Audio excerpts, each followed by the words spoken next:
Closed circulatory system topic हमारे पास है और इसकी हम डिटेल देखते हैं कि अर्थवर्म के अंदर किस तरह से होता है। अब यहाँ से हम इस एक स्ट्रक्चर ड्रा करते हैं अर्थवर्म का। देखें अर्थवर्म का इस तरह से स्ट्रक्चर मौजूद होता है। सेगमेंटेड बॉडी होती है अर्थवर्म की। This is the structure of earthworm, that is the segmented body. इसमें आपको बहुत सारे क्या मिल जाते हैं, ये सेगमेंट्स मिल जाते हैं इस तरह के। यानी अगर आप यहाँ से देखें आपका ये सेगमेंटेड बॉडी है इस तरह की, एक सेगमेंट्स हो गया, दूसरा सेगमेंट हो गया, यानी थ्रू आउट द बॉडी इसके अंदर जो सेगमेंट्स होते हैं ये इस तरह के कंप्लीट अर्थवर्म के अंदर आपको इस तरह के ये सेगमेंट्स मिल जाते हैं। ये सारे अर्थवर्म हो गया। और अर्थवर्म की खूबसूरती ये होती है कि अर्थवर्म के अंदर अपना एक पूरा एक सेटअप मौजूद होता है। इसका अपना हर सेगमेंट का अंदर अपना एक्सक्रीटरी सिस्टम होता है, नर्वस सिस्टम होता है, और इसके अंदर जो रीजनरेशन होती है बहुत तेज़ी के साथ होती है। और ये आपके पास अर्थवर्म की बॉडी हो गई। और अर्थवर्म के अंदर आपको ये इसके बहुत सारे सेगमेंट्स आपको यहाँ से ये मिल जाते हैं। ये सारे इसके क्या मौजूद हैं, ये सेगमेंट मौजूद है अर्थवर्म के।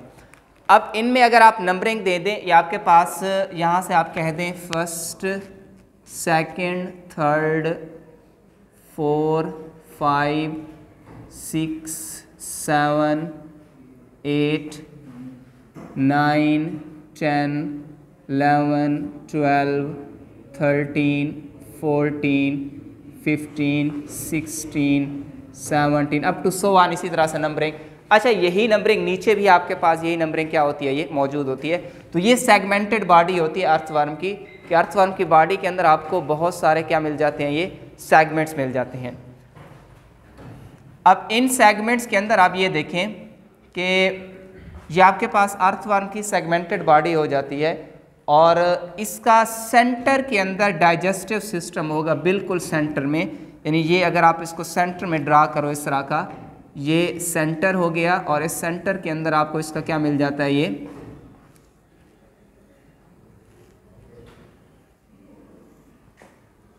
ये सेंटर में, अर्थवर्म के सेंटर में इसका आपको क्या मिल गया, ये डाइजेस्टिव सिस्टम यहाँ पे ये मौजूद होता है। सेंटर के अंदर आप कौन सा मिल गया, ये डाइजेस्टिव सिस्टम। अब ब्लड वेसल्स मौजूद होती हैं इसकी ऊपर वाली साइड के ऊपर, यहाँ भी ब्लड वेसल्स होती हैं, नीचे वाली साइड्स के ऊपर भी ब्लड वेसल्स क्या होती है, मौजूद होती हैं। जो ऊपर वाली साइड्स के ऊपर ब्लड वेसल्स मौजूद हैं, यहाँ पे इसको हम नाम देते हैं यहाँ पे देखें, यहाँ पे ब्लड वेसल्स सेगमेंट नंबर 1 से स्टार्ट होती हैं और ये एंड तक यहाँ पे चली जाती हैं इस तरह की। ये ब्लड वेसल्स हो गई जो इसके अंदर मौजूद हैं, और इस तरह की ये ब्लड वेसल्स यहाँ पे भी मौजूद हैं, ये ब्लड वेसल्स होगी। इन ब्लड वेसल्स को हम नाम देते हैं, this is called as dorsal blood vessel, dorsal blood vessel. और इस तरह की जो ब्लड वेसल्स होती है नीचे भी मौजूद होती हैं, यहाँ इस तरफ, और सेगमेंट नंबर 2 से स्टार्ट होती हैं, और ये हमारे पास यहाँ पे जो मौजूद होती हैं इसको हम नाम देते हैं, these are called ventral blood vessels. जो ऊपर मौजूद होंगे उनका नाम क्या होगा, डॉर्सल ब्लड वेसल्स, और जो नीचे वाली होती हैं वो उनका नाम क्या होता है, ये ventral blood vessels. Ventral blood vessels मौजूद हैं। डॉर्सल ब्लड वेसल्स ऊपर वाली साइड हो गई, यानी किसी भी स्ट्रक्चर के ऊपर वाली जो साइड होती है इसको आप डॉर्सल कहते हैं, और जो नीचे वाली साइड्स होती है उसको हम क्या कहते हैं, ये वेंट्रल ब्लड वेसल्स कहते हैं। एक डॉर्सल ब्लड वेसल्स हो गई, दूसरे हमारे पास कौन सी मौजूद है इसके अंदर, ये वेंट्रल ब्लड वेसल जो होती है ये मौजूद होती है। अब यहाँ से देखें जो सेगमेंट नंबर 4, सेगमेंट नंबर 5 और सेगमेंट नंबर 4, 5 और 6, इस सेगमेंट के ऊपर, सेगमेंट नंबर 4, 5 और 6 के ऊपर, इस सेगमेंट्स के ऊपर आपके पास ब्लड ग्लैंड्स मौजूद होते हैं। ब्लड ग्लैंड्स मौजूद हैं, और ये जो ब्लड ग्लैंड्स होते हैं ये दो चीज़ें सेक्रेट करते हैं।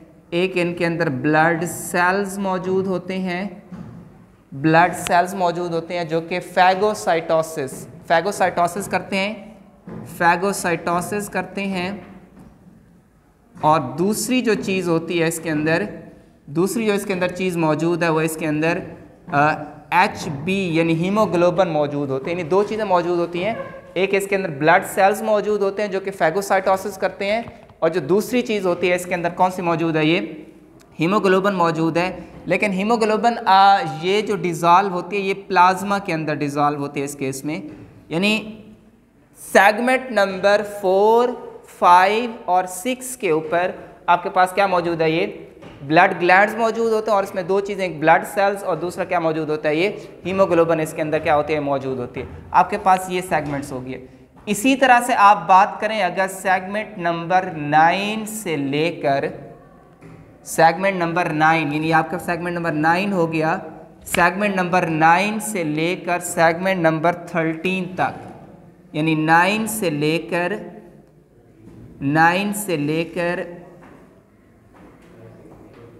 लेकर 13 तक ये ब्लड वेसल्स होती हैं, ये भी ब्लड वेसल्स होती हैं।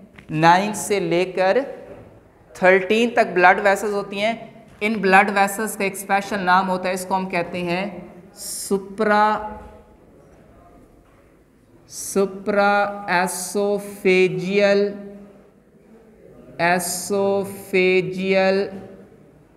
Blood vessels.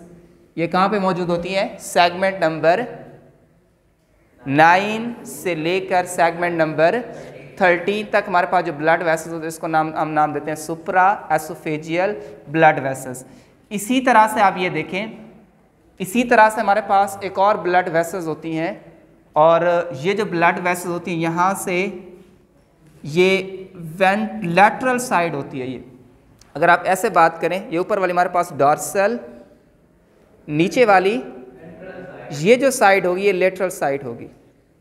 यहाँ पे भी ब्लड वेसल्स मौजूद होती हैं, यहाँ पे इस तरफ ये ब्लड वेसल्स मौजूद हैं, ये आपके पास ये पेयर्ड की फॉर्म में होती हैं, यहाँ भी होती हैं। वेंट्रल लैटरल साइड आपके पास दो तरह, ये डॉर्सल, ये वेंट्रल, एक लैटरल ये है, दूसरी लैटरल ये है। तो इस लैटरल साइड के ऊपर स्टार्ट से लेकर यहाँ पे भी ब्लड वेसल्स पेयर्ड की फॉर्म में होती हैं, इस तरह की, ये इस तरह की ये ब्लड वेसल्स यहाँ भी मौजूद हैं। ये यहाँ पे भी ब्लड वेसल्स आपके पास मौजूद हैं। इन ब्लड वेसल्स को हम नाम देते हैं लेटरल एसोफेजियल ब्लड वेसल्स। अब 4 तरह की ब्लड वेसल्स हमारे पास हो गई। एक हमारे पास जो ऊपर मौजूद है इसका नाम क्या है, ये डार्सल ब्लड वेसल्स, यहाँ पे जो मौजूद है जो पूरी डार्सल ब्लड वेसल्स। अच्छा, अब डार्सल ब्लड वेसल्स जो होती है ना, डार्सल ब्लड वेसल्स के बारे में आप ये सुने कि जो डार्सल ब्लड वेसल्स होती है, इस डार्सल ब्लड वेसल्स के बारे में ये होता है कि ये इसके अंदर जो डायरेक्शन होती है पोस्टीरियर टू एंटीरियर, ये ब्लड को जो मूव करके आता है वो किस डायरेक्शन में लेकर आता है, ये पोस्टीरियर टू इंटीरियर, मतलब ये ब्लड को लेकर आता है पोस्टीरियर टू इंटीरियर, इस डायरेक्शन से ब्लड को लेकर आता है ये इस डायरेक्शन में पोस्टीरियर टू इंटीरियर। और ये कंट्रैक्टाइल होती है, कंट्रैक्ट करती है, कंट्रैक्टाइल है, कंट्रैक्ट करती है। और दूसरे इसके अंदर तीसरी कैरेक्टर्स होती है ये वैल्वुलेशन, मतलब इसके अंदर वाल्व्स मौजूद होते हैं जो कि बैक फ्लो को क्या करते हैं, रोकते हैं। यानी सेगमेंट्स के अंदर देखें, अगर सेगमेंट्स में बात करें कि इसके अंदर यानी हर सेगमेंट में वाल्व्स, यहाँ पे वाल्व्स मौजूद होंगे, इसके अंदर यहाँ पे वाल्व्स मौजूद होंगे, यहाँ पे वाल्व्स मौजूद होंगे, यहाँ पे इन वाल्व्स का काम क्या होगा, ये ब्लड को आने तो देंगे लेकिन वापस जाने से उसको क्या कर देंगे, वो रोक देंगे। अब नीचे वाले जो वेंट्रल ब्लड वेसल होती है बिल्कुल उलट होती है इसका, वो पोस्टीरियर टू एंटीरियर ब्लड को लेकर आती है, और ये किस डायरेक्शन में लेकर जाती है, ये एंटीरियर टू पोस्टीरियर लेकर जाती है और नॉन कंट्रैक्टाइल होती है, यानी वो कंट्रैक्टाइल होती है लेकिन ये क्या होती है, नॉन कंट्रैक्टाइल होती है, और नॉन वेल्वुलेशन, मतलब इसके अंदर आपको किसी तरह के कोई वाल जो है ये नहीं मिलते। तो ये आपके पास एंटीरियर डार्सल ब्लड वेसल्स हो गई। दूसरी कौन सी हो गई, वेंट्रल ब्लड वेसल्स। और ये हमारे पास कौन सी हो गई, सुप्रा एसोफेजियल ब्लड वेसल, जो कि सेगमेंट्स नंबर 9 से लेकर 13 तक मौजूद है। और जो तीसरी ब्लड वेसल्स हमारे पास होती है वो कौन सी होती है, ये वेंट्रल एसोफेजियल ब्लड वेसल्स यहाँ पे क्या होती है, ये मौजूद होती है। अब जो सेगमेंट नंबर 7 है, सेगमेंट नंबर 7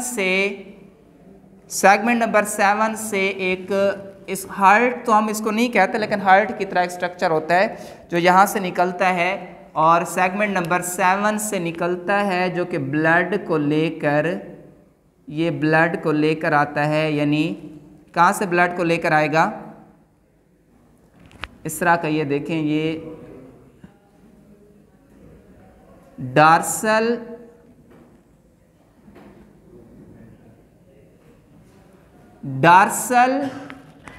अब ये देखें डार्सल ब्लड वेसल, ये डार्सल ब्लड वेसल से हार्ट मौजूद होता है यहाँ पे। ये डार्सल ब्लड वेसल से एक सेगमेंट नंबर 9-7 मौजूद है। डार्सल ब्लड वेसल से ब्लड को लेकर आएगा किसकी तरफ, ये वेंट्रल ब्लड वेसल्स की तरफ। इसी तरह का एक और स्ट्रक्चर यहाँ पे सेगमेंट नंबर 9 में मौजूद है। ये सेगमेंट नंबर 9 में स्ट्रक्चर मौजूद है। इसका काम भी यही होगा, क्या काम होगा इसका, कि डार्सल से ब्लड को लेकर आएगा किसकी तरफ, वेंट। अब देखें इसमें ब्लड मूव करे इस डायरेक्शन में, इस डायरेक्शन पीछे से ब्लड आ रहा है। अब जब पीछे से ब्लड आ रहा है, ये यहाँ से ब्लड यहाँ से निकलकर वो किसके अंदर आ रहा है, ये वेंट्रल साइड पे आ रहा है। अब वेंट्रल साइड में ब्लड हमने कहा वो इस डायरेक्शन में क्या कर रहा है, वो मूव कर रहा है। ऊपर से ब्लड आ रहा है, पीछे से आ रहा है, इसके अंदर डार्सल से नीचे की तरफ आ रहा है, और ये हमारे पास इस डायरेक्शन में क्या कर रहा है, ये मूव कर रहा है। इनको हम नाम देते हैं, ये जो है इन दोनों को हम नाम देते हैं, इसको आप दोनों को कहते हैं वेंट्रल हार्ट। ये वेंट्रल हार्ट, इसको हम नाम देते हैं, ये वेंट्रल हार्ट कहते हैं।